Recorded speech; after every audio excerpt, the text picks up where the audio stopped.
Welcome back to the Nightlife Podcast, Season 4, Episode 10. Guys, all right, so this is an episode that has been, there's a lot of people asking for me to talk to this guy for a while, since the beginning. People that have known me for a long time, people that are from Miami, people that are in the industry. And it's basically somebody who I've seen from different sides of the equation. I started basically from watching what he was doing at the beginning and copying some of it and trying to do some things better. Not sure I was able to or have been able to. But this guy is a legend in the nightlife industry here in Miami, at least when it comes to the Latin community, Colombian, Venezuelan, Cuban, you name it. So he is a club owner who I have also competed with. I tried to copy at some point. I competed, with later, and then we worked together. And now I can actually call him my friend. So without further ado, Aurelio Rodriguez. How are you, my friend? Great, man. Great to be here. Dude. Thank you for inviting me on. And let me tell you one thing. First of all, I started doing this podcast almost 2 years ago, and every week after every episode that comes out, there's a certain amount of people that send me messages asking for people that they would like to see. And since day one, you are one of those people that people in Miami especially want to hear about. And they always ask. As a matter of fact, some people, because I guess most of our viewers don't know the history, but that's one of the reasons. Everybody's kind of like, oh man, do you even talk to the guy? Do you even know where he is? Do you know what's up with his life or whatever? So let's I wanted to mention that definitely. So you are somebody that's because there's a lot of new generations, right? Oh, 100%. Let me tell you that's one of the. You continued. You kept doing this for a while, so that's surprising. It's been a while, definitely. Aurelio, why don't we start there? Why don't you tell people a little bit about who you are, when you were involved in the industry, what you did, etc. It was a long run, so I don't know where to start, man. Let's start. So let's start here. How did you end up in it? How did you end up getting into it?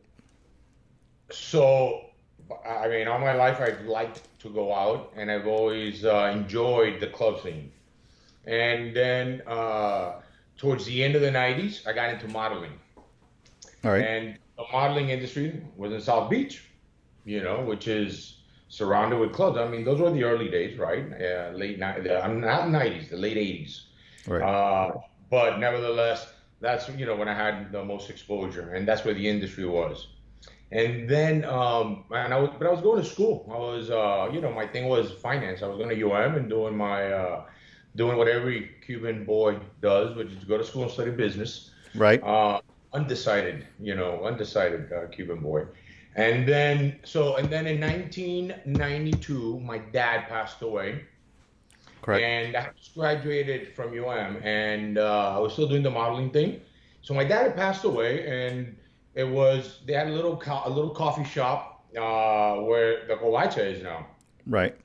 107th and 25th. Back then there was nothing there. Right. So, when he passed away, we had those properties. The idea was to kind of like go in there and put it up to date, and then just kind of rent it as a little country shack out in undeveloped Dade, right? Up in 107. Right. So one thing led to another, and I started doing that, right? And at the same time, I would also go to New York for weeks and then come back, and during the 6 month to 1 year period, and during that period, there was no businesses in that area. The people from Univision, because Univision did have its headquarters out there. Close by, right? Right now it's like in the middle of Doral, but back then, again, the Univision had built their massive headquarters at the very edge of Doral. Right. So when they would go to lunch, they would stop by La Covacha. So I Right. started establishing relationships and stuff with the people of Univision and camera people, talent and whatnot. And I would actually kind of like leverage the whole modeling thing, and they would keep coming back, and we established a friendship and stuff like that. And we had an old jukebox. We had an old jukebox in the place, and it just kind of like evolved very organically. Right. That they would come Fridays after work for like an hour and a half, 2 hours, just to have a beer, keep talking, shooting the shit, and I'm putting music, putting quarters in the jukebox. And after a couple of beers, maybe one or two people would start dancing in this little, I don't know, it might be 20 by 20. It was a very small, the original Covacha. cafe, Covacha, yeah. And that's that's sort of what gave me, the insight into, hey, there's something here. But taking it serious wasn't part of the deal at that moment.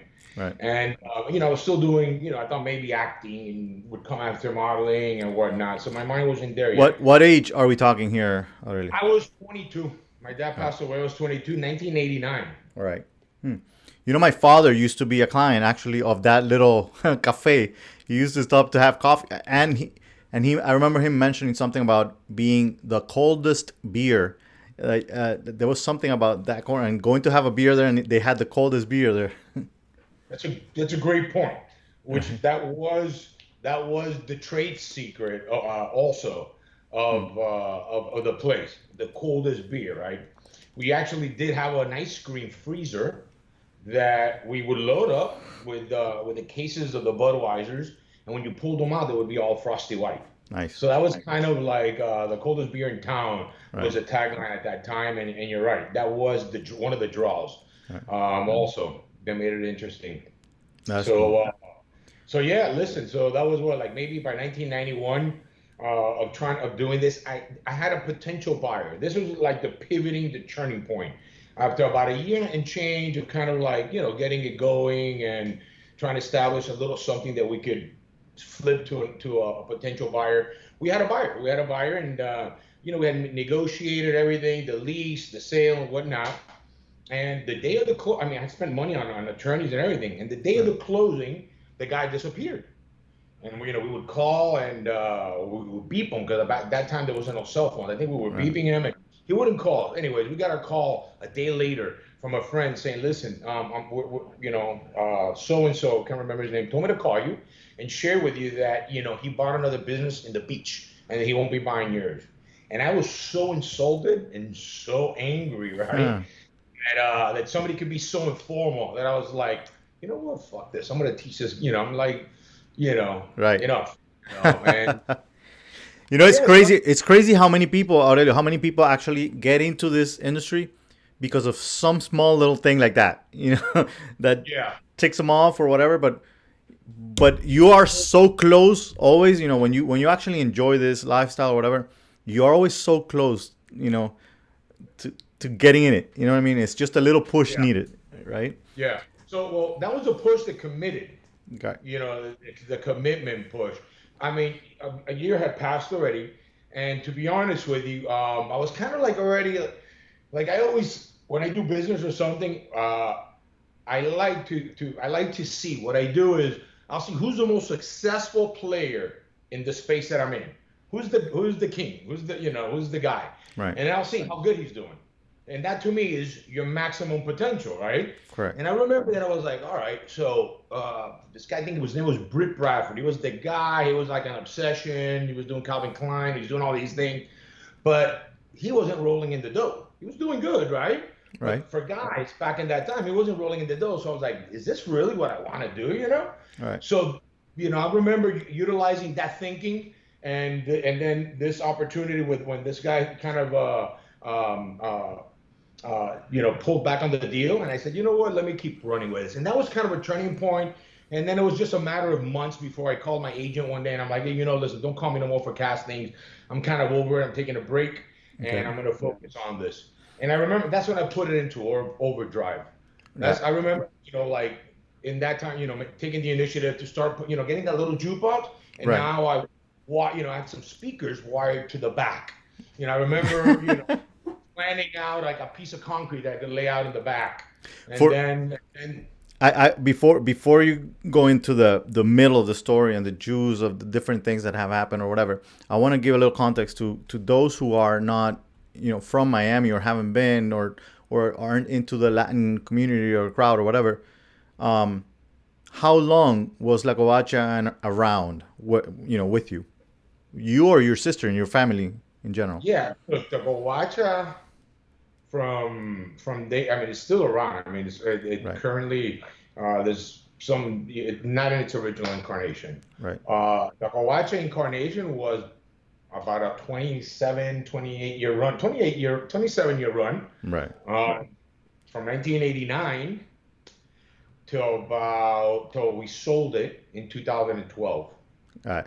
So And the operator from 2012 to 2018 ran right. it as like a watcher, but really did a very bad job Right. and ran it into the ground. And then since we're the owners of the venue, we brought in another owner. So the Covacha incarnation under our administration was what, 89, 99, 2009. So Yeah, it's about 20, almost 20, three almost 3 decades, man. 2.5 decades. That's a long run. Anybody in the industry understands that that's very hard to do.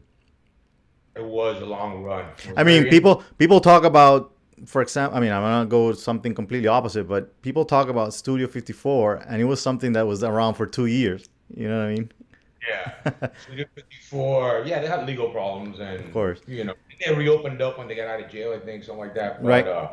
Let me ask you but one yeah. question. What is the one thing that you miss the most? Because you haven't been in it, for a couple of years, a few years. What is the one thing from that lifestyle or the nightlife or whatever that you miss the most? Well, I had a lot of I mean, there was a lot of things happening at that time. I Hmm. mean, that was one of the few, Miami, was very different back in that time. Right. There weren't many options. So it was a very, very popular club. It opened up a lot of doors to other business opportunities. It opened up a lot of doors to meeting a lot of interesting people Hmm. and a lot of important people also.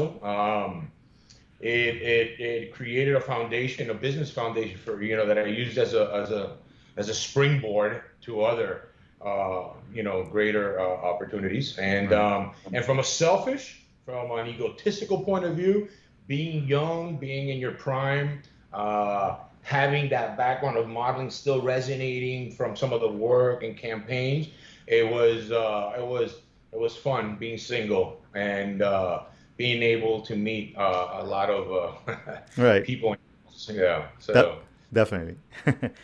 Probably the one thing that Mariví, your wife, doesn't miss from it. Hmm. Oh, she doesn't miss. Uh, She doesn't miss me coming home late. right. Right. Right. Right. Hours were, listen, those were grueling hours, man. It was. I mean, I slept there practically. I would leave on a Friday when it was a small operation in the early days. Right. So I would I would close shop, count money.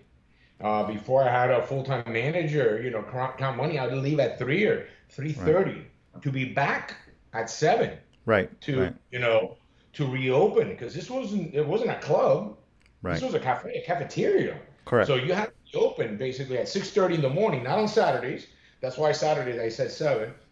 Right. You have to be open in the morning to serve the pastelitos, the Hmm. café con leche, and Right. then that would go into lunch, and then that would roll into like an afternoon Now I won't call it dinner, but afternoon snacks for people that would come, have Right. beer, and then it would evolve into the nighttime, to the Which, nighttime. which, by the way, you had one of the longest and better known happy hours on Friday night for a long time.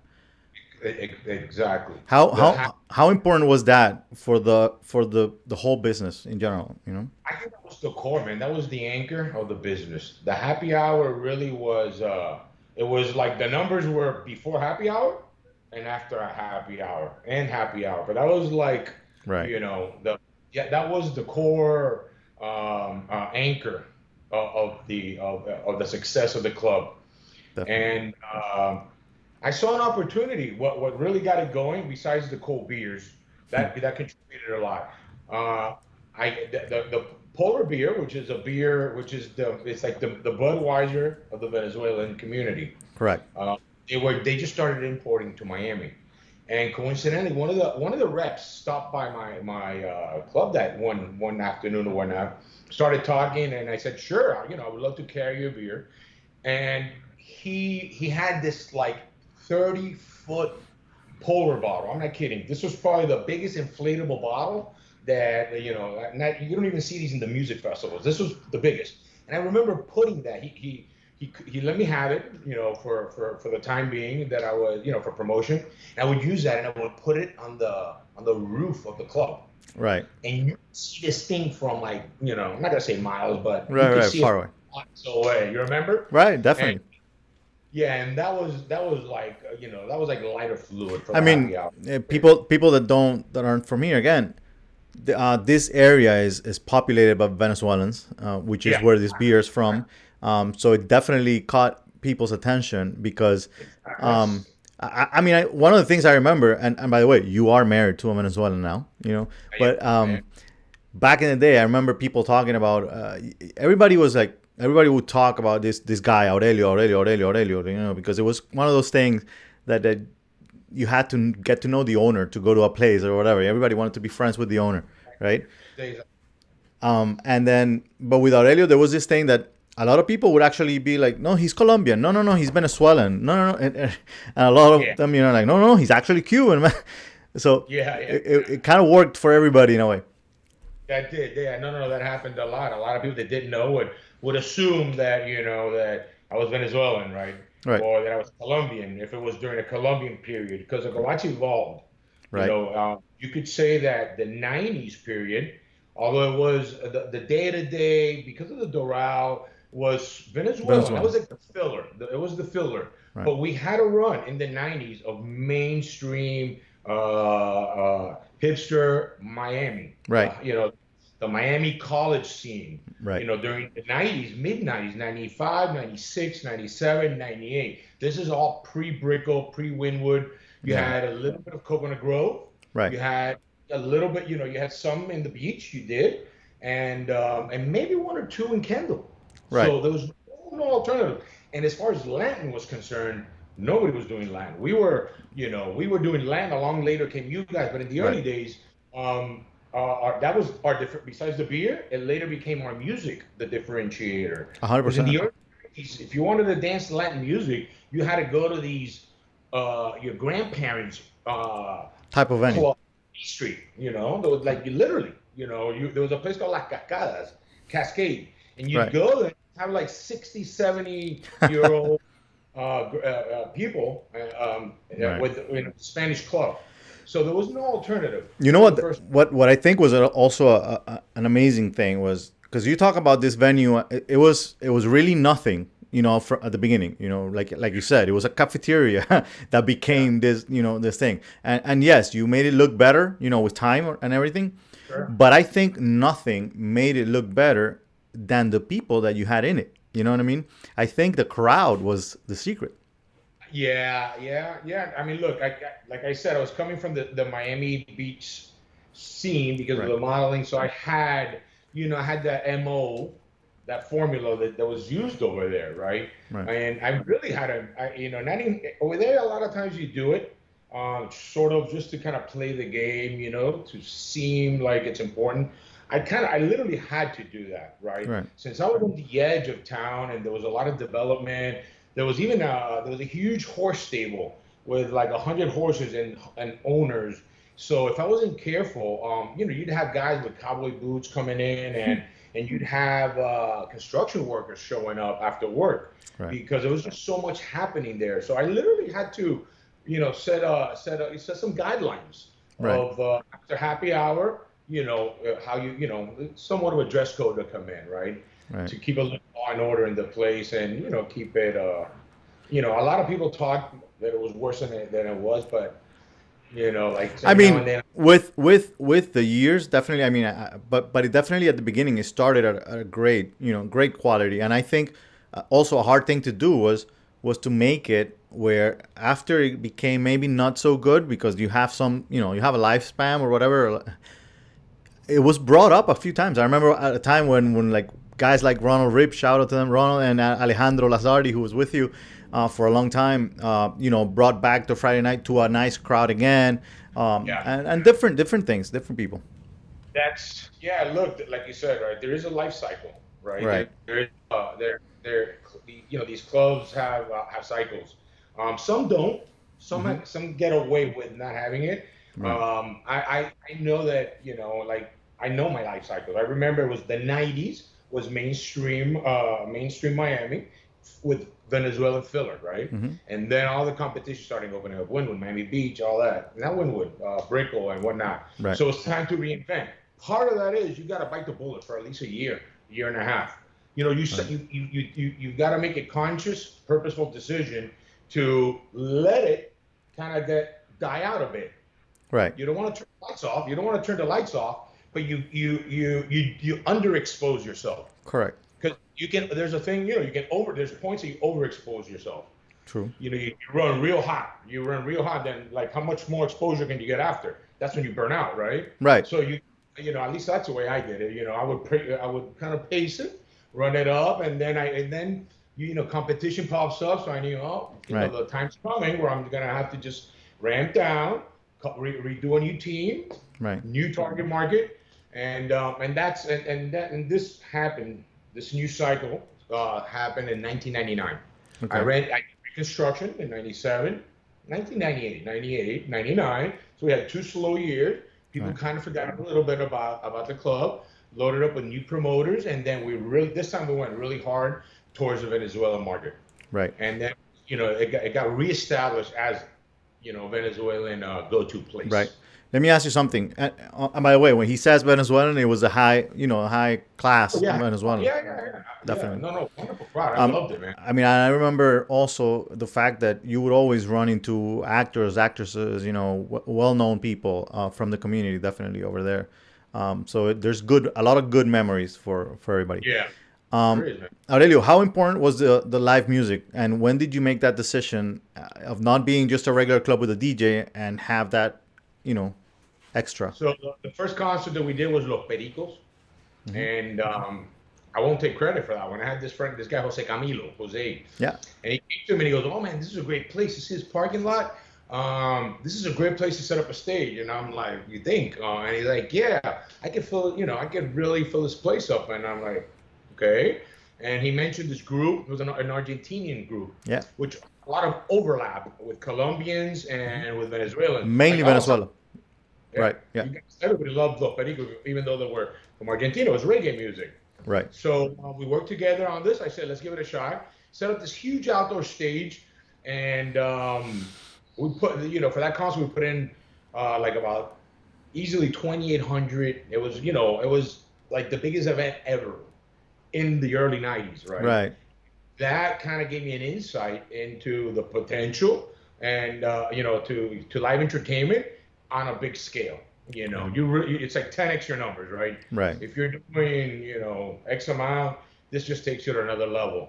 Right. So that was it. I saw that opportunity, and the beautiful thing about it was nobody else was doing it.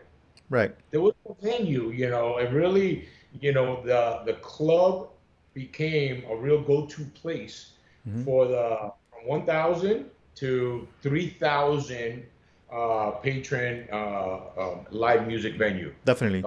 And you had to go to the big venues out in Miami, the Correct. theaters, and that's not, there's a lot of bands that are starting and they can't aspire to play in those places. Still at So this, after so many years, still there's no other venue where you can actually do that kind of, event, especially due to the investment nowadays. Bands are not what they used to, meaning price, what they're charging nowadays, especially Yeah. because nowadays it's more reggaeton only, and reggaeton artists, one good song, boom, right away they go into the 30,000s and up. Yeah. Back in the day, I remember you doing, artists like Los Pericos, for example, for like 12 grand or 8 grand or whatever, Yeah.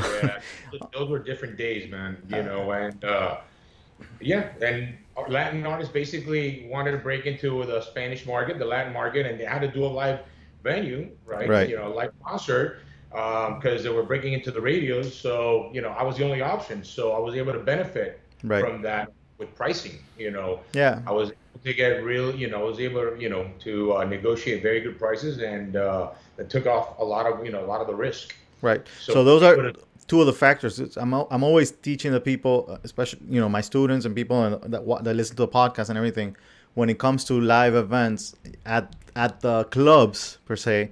Those two factors for me are the most important. Number one is how the cost of those bands. When depending on what how the value, who's paying for it. Of course, is the venue paying or is the producer, the promoter paying for it, and what is the capacity? Because a lot of times they go into doing one of these bands at a venue that holds 500 people, and there's no way to make money on that.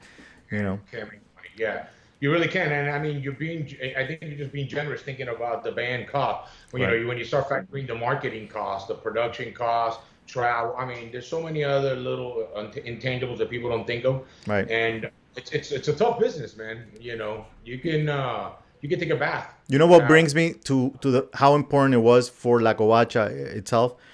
There's one ad that I would never forget. I don't know if it was a paid ad or if it was given to you, but there was a newspaper for Colombians, El Colusa. Remember, yeah, sure. Gabriela and Silvana, Sure. and you always had, and I remember back in the day when we were doing Carnaval de Barranquilla, our event, we were always competing for that cover for that.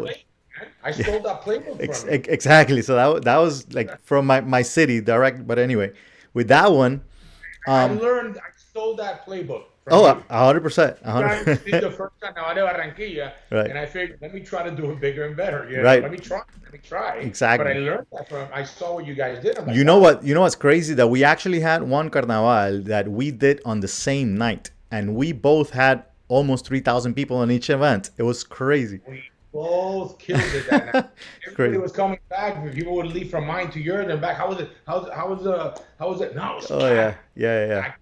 Both packed. Right. It was amazing, Crazy. huh?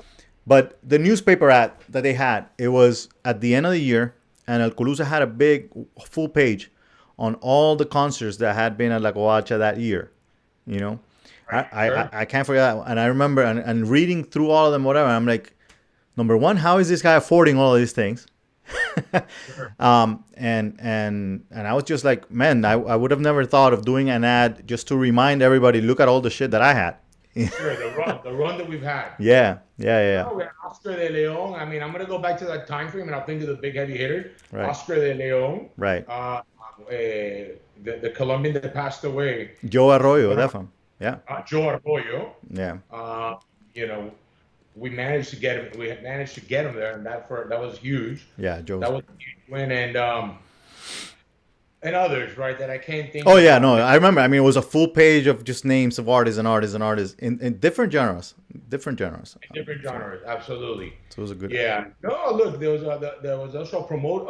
I don't remember Cardenas Fernandez. Yeah. They were a very big Hispanic concert promoting team organization. I mean, another level. Before becoming CMN No, already. during that time. Okay. So what they would do is before they brought an artist, I established a relationship with Jorge Jorge. Naranjo, Right. the leads for that big outfit, and they used basically my venue like a lab. So they Right. would bring in the artists. They were like, "Listen, man, we don't want to make money. We just want to see the response. Consider this a focus group Right. to see focus group like to see how this artist reacts, how they play, and whatnot." And so I had another. That was like another little run that I had this funnel of top tier up and coming artists Right. that I would take advantage and put them on stage, and, before they broke out. See, better than like we one of them. Oh yeah. Even though that one came from somebody else,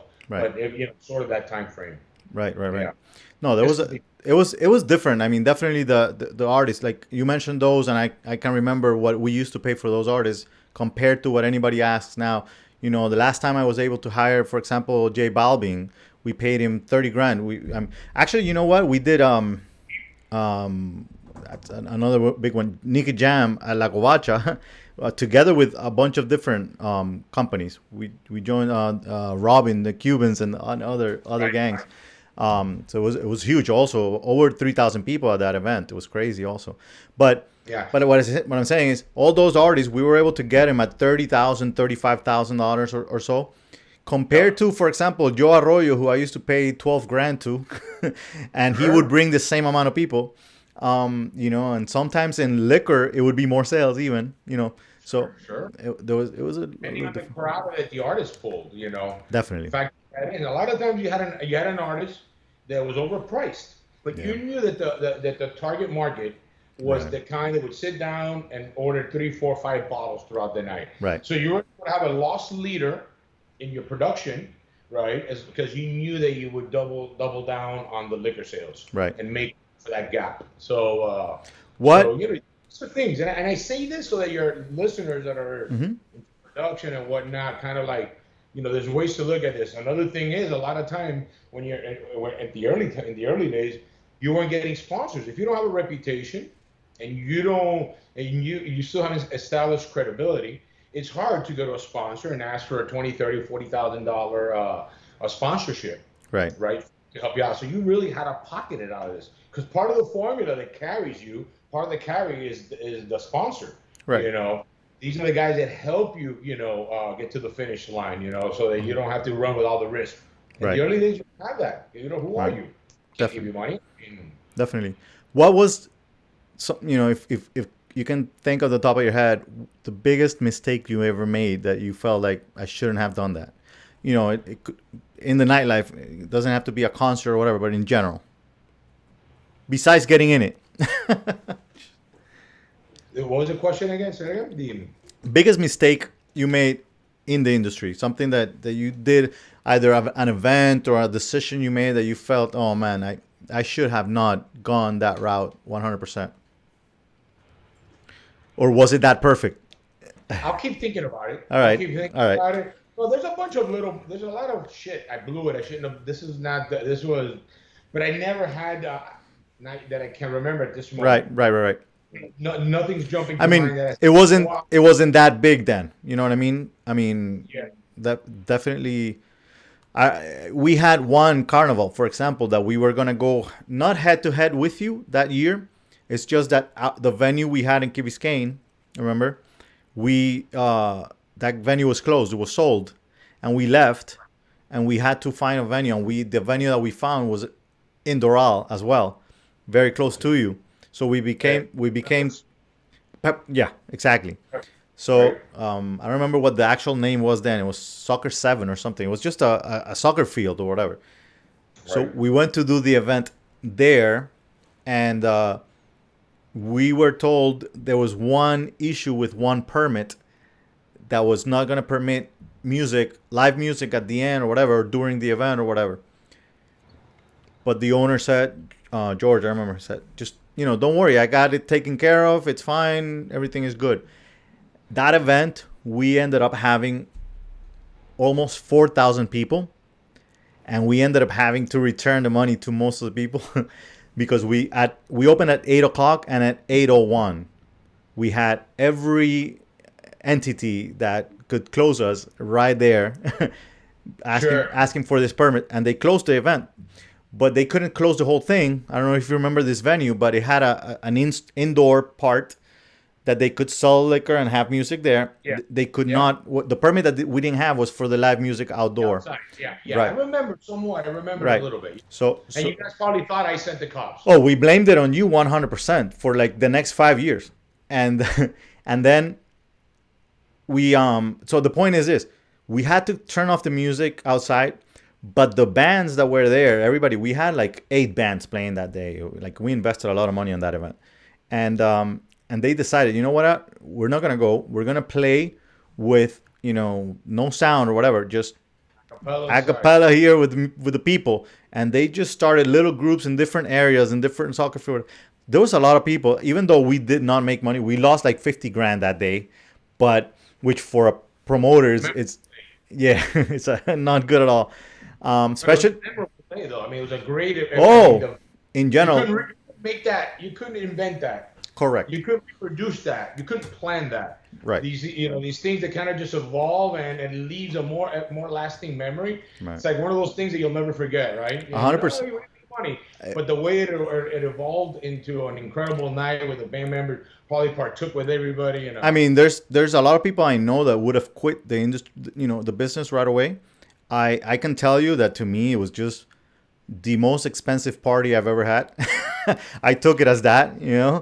But it was not a downer in the end. I lost money. I've lost money in events. I did. I mean, nothing's perfect. But that I can remember, I never had one of those that I had to do soul searching and Right. say, "Am I in the right business?" I Right. didn't. I never had one of those. I had flops, and I'm like, damn, all this work, and I'm lucky if I lost a couple grand, right? Right. It Right. was, but look, the biggest mistake is my biggest mistake wasn't an event. It was not buying the adjacent property that was next to my property, which was offered to me Okay. at that time at a price point that by today's standard is ridiculous. Okay. And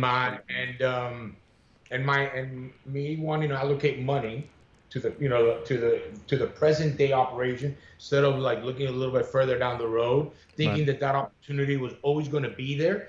That was probably the biggest miscalculation I did. It did affect me long term, even though I kind of worked around it as the place grew and expanded, and I ran out of parking as Right. the street got expanded. Parking on the street, I mean, I didn't have parking capacity for Right. thousands of people, right? So I was scrambling, renting, spending $5,000 Right. to rent property across the street and seven in the other corner just Right. to accommodate big events. Had I bought this property, at a tenth of the price a few years earlier, I Right. would have controlled my whole destiny there. I mean, I remember before I would go to one of our events, I would drive by to see, okay, how is this guy doing today or whatever. Back when we were competing, and it's crazy because the way we would measure was by the parking lots. We would be like, Yeah, okay, yeah. where are the cars today? How far are these cars today? How far is the line? Yeah, man. No, that was marketing. That was the best marketing. That row of cars Yeah. that went endlessly to the end of, that was the best. And then when they expanded the road and you didn't have that anymore, and everything was organized in Right. different areas, then you lost that excitement. Yeah. So for us, it became another type of competition because we were like, we'd have your biggest night was Friday, and then mine was Saturday during that time. So it was Yeah. competition, but we were competing in a different way in that sense, as to it wasn't the same crowd the same night, It wasn't. It wasn't. in the end. So, but like, We're who's getting that doing? private crowd. But who's got the biggest? You know what I mean? That was the competition. It was like So the line, I remember people going over there to Key Biscayne and being, oh man, the line got all the way to the bridge today, and that was like, okay, we're doing good. Like Yeah. doesn't I matter. remember No. you had that whole parking strip on Key Biscayne, and that Yeah, was well, we were also renting out there, some of the street and some, across the street and, different areas just to make sure that people had some, places to park. We were not owners, as meaning especially landowners, which is another story. You guys being landowners, I think that's one of the things always everybody looked at as, these guys are not going anywhere, right. It looked like, remember, like I said, when you cycle down, there's overexposing, and then when you start underexposing yourself, to take a break, let people forget about you. So then when you start re-promoting, it starts really resonating. Not everybody has the luxury of, chilling out for a year, Oh, cooling off. definitely. Pay rent, when you got a $20,000, rent that you got to come up with every month. Right. You can't. You got to run hot. You got to run on overdrive. You Definitely. gotta. You can't. So you don't have that luxury of kind of like taking your foot off the gas for a couple months to chill things out, reinvent, and then come back with a new scheme. So yeah, Definitely. definitely owning the property is always a good benefit. So I wanted to also say hello to your sister, by the way, because I know she's going to be watching this. And I wanted to ask you a question. Yes. What do you say to those who are getting to this industry with their family? Listen, I mean, we didn't. She did her thing. I did mine. Right. There was I prevented overlap. You know what I'm saying? My formula was in place. I left the place operating. She came. She was administrative. You know, she was doing housekeeping, and then I ventured off into another business, into technology. You know, I saw the opportunity to create a marketing platform Right. that nightclub users actually use. So you know that story. We won't get into it now because we Right. just limited on time. So when I sold and I focused on that business, so it was sort of a handoff. It was a clean handoff. So Right. she was able to express herself and her creativity and her ideas, right, Right. in her own ways, right. So if you have defined roles and you're going to work with family, and the role is you're in charge of promotions, and you're in charge of the creative aspect. I'm in charge of running the books. I'm in charge of counting the money and paying the vendors. Right. Then if your roles are defined, it could work. It could work very well. Right. If there's overlap in the roles, then you start getting Correct. like friction. You start getting. So it's good to avoid that. I mean, I would definitely avoid it 100% anyway, either way. But And correct, correct. Yeah, listen, working with families is always a tough proposition, right. especially you know, yeah. Look, I thought you were. I thought you were gonna sometimes. say, especially Teresa. No, I'm just. I'm just kidding. No, no. Look, if you don't have to do it and you don't have a choice, at least define your roles. Correct. Agreed. Define your roles. This is your job description. This is mine. I'm in charge of this. You're in charge of that. There's no overlap. My decisions don't affect yours. They Right. do, Right. obviously. By the There's way, a con- I had the opportunity. I've had a long career myself. I had the opportunity to work with the venue. I had the opportunity to work after being competition to work with both of you. And I can actually say, you guys. First of all, you guys are extremely different in the way you operate and work, whatever your energies and everything. But you are both. Number one, you were both loved the venue and the business and the family business. Not even, I'm not even gonna comment how much everybody loved your mother. you know, but so it was a really really mom and pop's kind of business. Ran that way. Everybody that worked in it felt that way. And our relationship, with both of you was when it comes to the business part of it, it was great, because we always felt that you guys knew what you were doing, you guys knew where you were going, and again, each one with its own roles and good and bad things, I guess, Look, as do all of us, for sure. and she, I mean, because the way we were raised, Hmm. right? This is even so, she might be a little friendlier. I might be a little bit more drier, even though sometimes it doesn't look that way. I might be a little bit. I don't know. We might have different approaches, and but the key, I think, we never fucked anybody over. And I'll use that word freely. We never. And you did a deal with us, with me or whoever. And after I negotiate and I beat you up as much as I can, Right. right?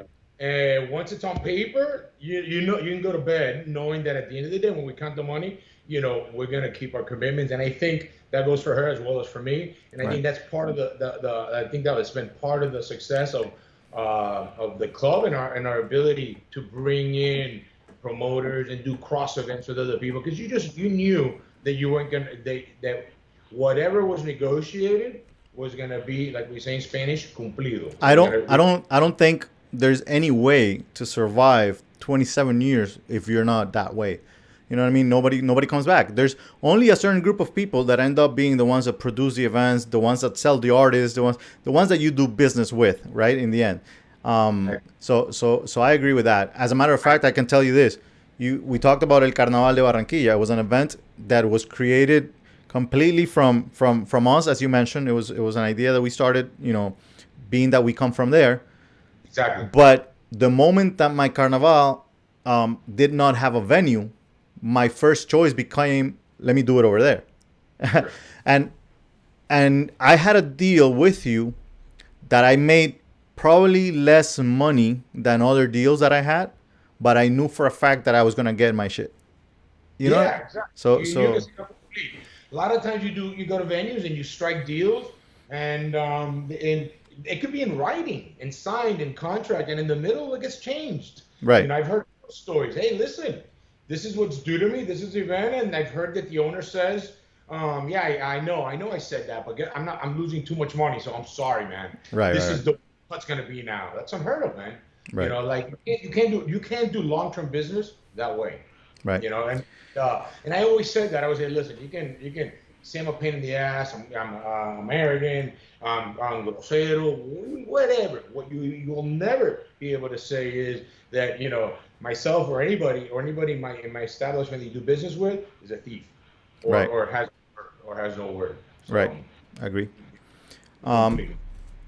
One more question. Have you thought ever of getting into it again, meaning, in the nightlife, not at La Covacha? Look, I have a family now, so and I think nightclubs have changed a lot too. Mm-hmm. So I think the old formula of big box full of with music, and no, I definitely wouldn't get into that. I think there's easier ways to make money. So I have a concept that I've been working on, small footprint, low overhead, and it's liquor and food. And it's incubating, and when the time is right, it'll be there. And if the time doesn't come, it's still gonna be there. Right. And that's it. And this is like a project. It's a creative expression that I've been working on. Got it. Because it's always there, right? You always want to, I think, look, it's I call, for me, my club was a canvas. Right. I'm a creative person, right? Mm-hmm. And it was a creative outlet. It's Right. like an artist. An artist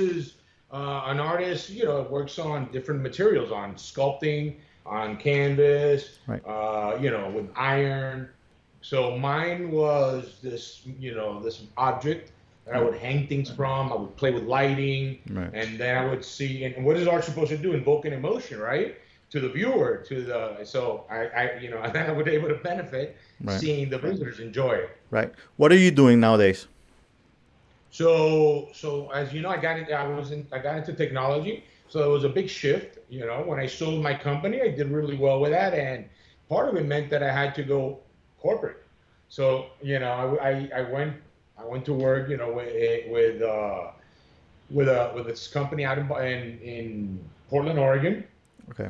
It's called Dotster, and then they got acquired by this company called Endurance International, Okay. which is GoDaddy's biggest competitor, which is hosting domain names, and it was out in Boston with a lot of smart people. They went public, so I had that. I was wearing that corporate hat till 2014. They went public. We had shares. Then the Miami office, they consolidated everything to Boston and Texas. So we closed that. So since 2014, I've been freelancing. I have some properties, and make some short-term projects, you could say. Got it. But no long-term commitment to any big startup. The kids are older too, so I don't want to take time away. Right. I like the flexibility of being able to do what I want with them whenever I want to. Awesome. So yeah. Well, one of the good things about not being in it at this moment in time is this crisis we're going through. What do you think you would be doing different than anybody else, or is there anything, But for me, I have a couple opinions on this. I think that it's horrible, right? Yeah, look, a lot of people are taking a beating. A lot of people are losing everything. Right. Not only in the nightclub business, but also in the hospitality business, even a mom and pop restaurant. Right. And but at the same time, I think that it forces you to evolve and rethink your game. And I think the al fresco dining concept that kind of evolved. I mean, Miami's always been an outdoor dining place, Right. just because it's Miami. Now more than ever. Now more than ever, and it's changed a little bit of it's added a couple of different layers of variables to it that people can take advantage of. So it's forced people to rethink. Right. So it's positive because now there's more levers to push in your business. When everything opens up, now you have more levers, right? Right.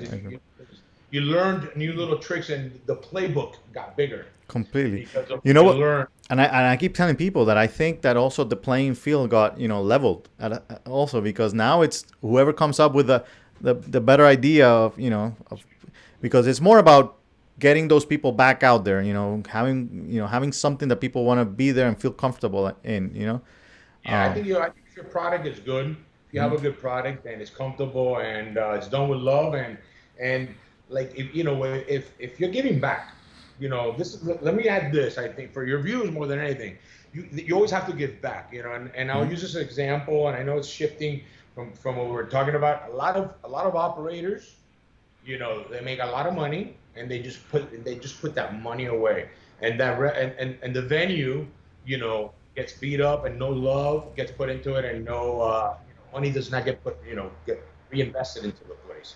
Right. And I think that you need to always have a budget that that you're going to reinvest, so that the people, when they come back, they see that you're thinking about them, giving them something new lights, new speakers, new decorations, a new patio, Right. a new facade, but always updating and giving back. I think Right. that's underrated. Let me tell you, I think that is an underrated. That's an underrated formula. Uh, That little, just that little A touch, that hundred little. percent. I mean, I believe that people that don't do that and lower their marketing budget basically are saying, "I want to be around for a year," and that's it. Yeah, That's right. that's why they die out. That's the main Yeah. reason. A lot of people, yeah, they just want to put it on the pocket and they think they're being smart by not reinvesting. Right. Alright, so I Yeah. think I was going to ask you one last question, but I think that's a good one to leave with. I think that's a good tip to end this. I don't know if there's anything else you want to say out there to people that are listening. Um, uh, I think there's a lot of that, that they Now, will listen, learn. I think for your viewers, honestly, I think that you're doing a great job. And Thank you. you've done an example of evolving within your sphere. Right. So, you really have, and you stuck to it, and I commend you. I've seen how you've had your 3 years. A lot of people start new projects, and there's no consistency. And you've been there, year after year. You got your book, hammer away, sticking to sticking to your guns and to what you know, and Right. now you're giving it, and now you're giving back. And Right. so I commend you on that. And to your listeners, you're coming to the right place to get your information Thank in you. this industry. Thank you. Guys, again, you heard it. You heard it from him. By the way, go get the book if you don't have it yet, The Nightlife Entrepreneur on Amazon. Absolutely. Remember, you can follow me on Instagram at The Nightlife Entrepreneur, and you can find all the other episodes. You can find the courses. You can find a little bit of everything at nightlife.university. No.com, just nightlife.university. University. Yeah, I seen. Aurelio, thank you so much, Thank you, my brother. I and appreciate it. Love it, man. I'll be seeing you around.